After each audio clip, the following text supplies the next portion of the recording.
Hello friends, welcome to my channel. কেমন আছেন সবাই? আশা করছি ভালো আছেন। আমি আজকে আপনাদের মাঝে ফটোশপ টিউটোরিয়াল ভিডিও নিয়ে আসলাম। আমরা অনেক সময় ছবি তোলার পর আমাদের ছবিতে এই ধরনের শ্যাডো এবং ডার্ক লাইটিং চলে আসে। বিশেষ করে ডিএসএলআর দিয়ে ছবি তোলার পরে এই সমস্যাটা বেশি হয়ে থাকে, কারণ ডিএসএলআর-এ র মোডে ছবি উঠে থাকে। তো আপনারা অতি অল্প সময়ের মাঝে জাস্ট কয়েকটা টুল অ্যাপ্লাই-এর মাধ্যমে একটি সুন্দর প্রফেশনাল মানের এই ধরনের ছবি কিভাবে পাবেন ফটোশপের মাধ্যমে, আজকে আপনাদেরকে সেটাই দেখাবো। এগুলো মূলত যারা ড্রেস এবং যারা সোশ্যাল মিডিয়ায় অনলাইনে যারা পোশাকের বিজনেস করে থাকেন তাদের জন্য এই ভিডিওটা খুবই হেল্পফুল হবে। তো চলুন শুরু করি। প্রথমে আমি ফটোশপে চলে গেলাম। ফটোশপে আসার পরে আমি ছবিটা এখানে নিয়ে আসবো।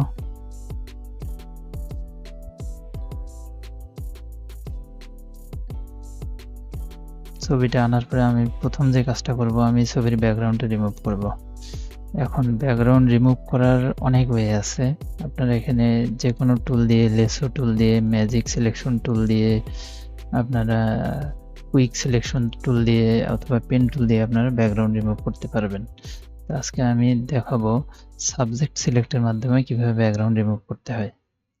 সাবজেক্ট সিলেক্টের মাধ্যমে ব্যাকগ্রাউন্ড রিমুভের জন্য আমরা চলে যাব সিলেক্টে গিয়ে এখানে সাবজেক্ট এটাতে জাস্ট একটা ক্লিক করে দেব, দিয়ে একটু ওয়েট করব।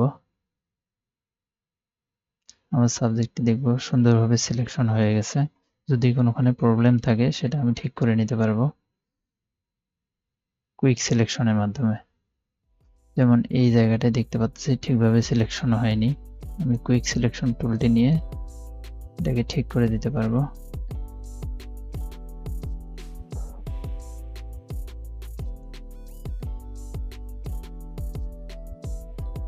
এই জায়গাটা একটু সমস্যা আছে,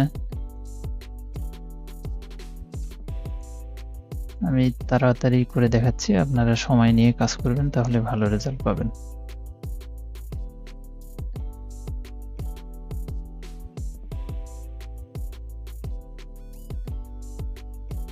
ওকে, মোটামুটি ঠিক আছে। তারপরে আমি লেসো টুলটি সিলেক্ট করলাম, করার পরে এখানে রাইট বাটন ক্লিক করলাম। যদি আমার এখানে ফেদারের প্রয়োজন হয়ে থাকে তাহলে আমি ফেদার দিব। ফেদার আসলে আমার এজ, এই কর্নারগুলোকে স্মুথ করবে। যত বেশি ফেদার দিব তত বেশি স্মুথ হবে। এটা সবসময় প্রয়োজন হয় না। এখানে 2 আছে, আমি 2 রাখলাম, ফেদার দিলাম না। আমি জাস্ট কিবোর্ড থেকে Ctrl+J প্রেস করব। তাহলে এখানে একটি ডুপ্লিকেট লেয়ার তৈরি হয়ে গেছে এবং আমার ব্যাকগ্রাউন্ডটি সরে গেছে ছবির, দেখতে পাচ্ছেন। এখন আমি যেটা কাজ করব, একটি ব্যাকগ্রাউন্ড নিয়ে নেব এই ছবিটির নিচে। তার জন্য আমি নিচের লেয়ারটি সিলেক্ট করে সলিড কালার দেব। সলিড কালারে গিয়ে আমি একটি হোয়াইট কালার ব্যাকগ্রাউন্ড নিয়ে নিলাম। এখন আসবো আমি এই ছবির উপরে যে ডার্ক লাইটিং এবং শ্যাডো আছে এটাকে কিভাবে রিমুভ করব। এটার জন্য আমি যাব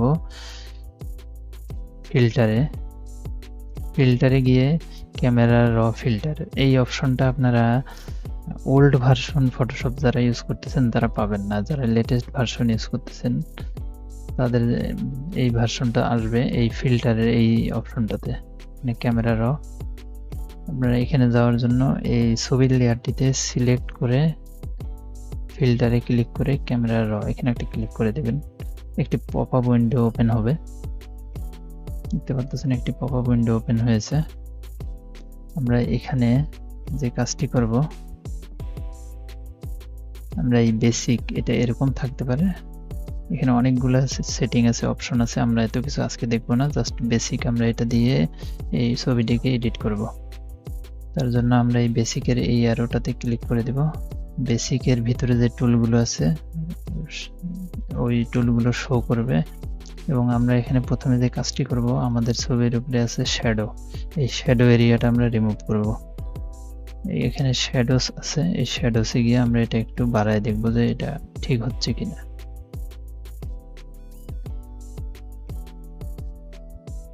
দেখুন শ্যাডোগুলো সরে গেছে।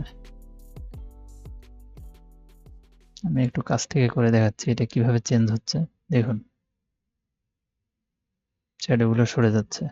তারপরে আমরা চলে যাব এক্সপোজার। এই এক্সপোজারটা একটু বাড়ায় দেখব ছবিটি কতটুকু ইমপ্রুভ হয়। দেখুন অলরেডি আমাদের ছবি অনেকটা ইমপ্রুভ হয়ে গেছে, ডার্ক এরিয়াগুলো সরে গেছে। আমরা খুব বেশি বাড়াবো না। দেখুন অলরেডি আমাদের ছবিটি হাইলাইটেড হয়ে গেছে এবং এখানে একটি সমস্যা দেখা যাচ্ছে, এই জায়গাটা একটু বেশি লাইটিং হয়ে গেছে, এটা আমরা একটু কমাবো। আমরা এই জন্য যাব হাইলাইট, এই অপশনটাতে গিয়ে এটা একটু কমাই দেব। দেখুন এই হাইলাইটটি কমে যাচ্ছে।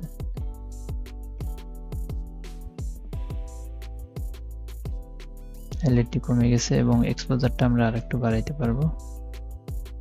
তারপরে আমরা ব্ল্যাক এটাকে একটু ডিক্রিজ করব, ছবিটা একটু ক্রিস্পি লাগবে।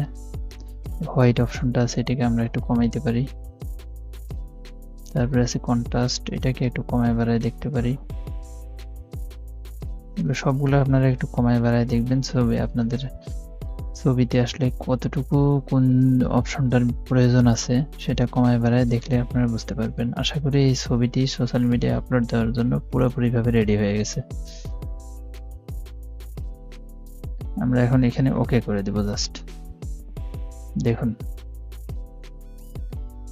কত সহজে অল্প সময়ের মধ্যে এই ছবিটি আমরা এডিট করে ফেললাম সোশ্যাল মিডিয়ায় আপলোড দেওয়ার জন্য। এখন আমরা এখানে লোগো, আমাদের কোম্পানির নাম অ্যাড করে এই ড্রেসের প্রাইজিং ট্যাগ লাগিয়ে আমরা এটা অতি সহজে সোশ্যাল মিডিয়ায় পোস্ট করতে পারবো। এই দেখুন পূর্বের অবস্থা